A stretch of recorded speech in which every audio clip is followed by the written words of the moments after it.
কিসের বিনিময়? একটা রহমতের বিনিময়, একটা রহমত।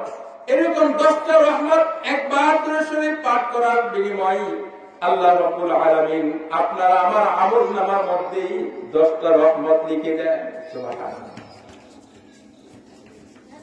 কেউ যদি একবার দুরূদ শরীফ পাঠ করেন, হযরত আনাস রাদিয়াল্লাহু তাআলা আনহু বলেন, আল্লাহ হাবিব সাল্লাল্লাহু আলাইহি ওয়াসাল্লাম বলেছেন অন্য হাদিসের কথা, কেউ যদি একবার আল্লাহ হাবিব সাল্লাল্লাহু আলাইহি ওয়াসাল্লামের প্রতি দুরূদ শরীফ প্রেরণ করে, তার আমলনামায় 10টা রহমত নাযিল হয়, তার আমল থেকে 10টা গুনাহ মাফ হয়ে যায়, তার আমলনামায় 10টা নেকি লেখা হয়। সুবহানাল্লাহ।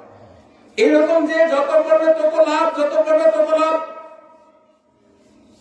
অন্য এক হাদিসে আছে আল্লাহ হাবিব সাল্লাল্লাহু আলাইহি ওয়াসাল্লাম বলেন, যেই ব্যক্তি বেশি বেশি দুরূদ শরীফ পাঠ করবে, তার আমল সে জান্নাতের মধ্যে হাসরের ময়দানে আমার তত নিকটে থাকবে।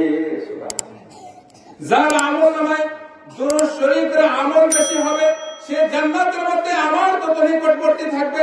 আমরা কি রাসূলের কাছে থাকতে চাই না দূরে থাকতে চাই?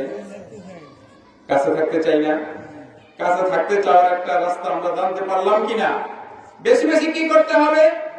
দুরূদ শরীফ পড়তে হবে। সবথেকে ছোট দুরূদ সাল্লাল্লাহু আলাইহি ওয়াসাল্লাম বলেন, সাল্লাল্লাহু আলাইহি ওয়াসাল্লাম 10টা নেকি নাযিল হইল, 10টা রহমত নাযিল হইল, 10টা গুনাহ মাফ হয়ে গেল। সাল্লাল্লাহু আলাইহি ওয়াসাল্লাম ওই নবীর জন্য আমরা কেন দুরূদ পড়ব না, যে নবীর রওজায় শুয়ে এখনো আপনার আমার জন্য প্রতিনিয়ত ক্রন্দনরত আছে। হযরত সৈয়দ আহমদ কবির রিফাই আল্লাহ হাবিব সাল্লাল্লাহু আলাইহি ওয়াসাল্লামের নাতি ছিলেন।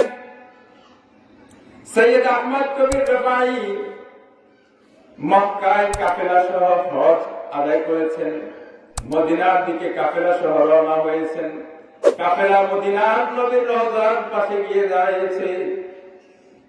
আহমদ কবির রিফাই সালাম দিতেছেন, আসসালাতু ওয়াসসালামু আলাইকা ইয়া জাদ্দি। সালাম গ্রহণ করেন, আপনার উপরে রহমত বর্ষিত হোক। হে আমার নানাজান, হে নানাজান, আপনার উপরে রহমত বর্ষিত হোক, শান্তি বর্ষিত হোক। কবর থেকে সঙ্গে সঙ্গে জবাব আসে, ওয়া আলাইকাস সালাম ইয়া ওয়ালাদি। আল্লাহ। যারা এই কাফেলার সাথে ছিলেন, ওই কাফেলার সমস্ত মানুষগুলো আল্লাহ হাবিব সাল্লাল্লাহু আলাইহি ওয়াসাল্লামের সালামের জবাব নিজ কানে শুনেছেন।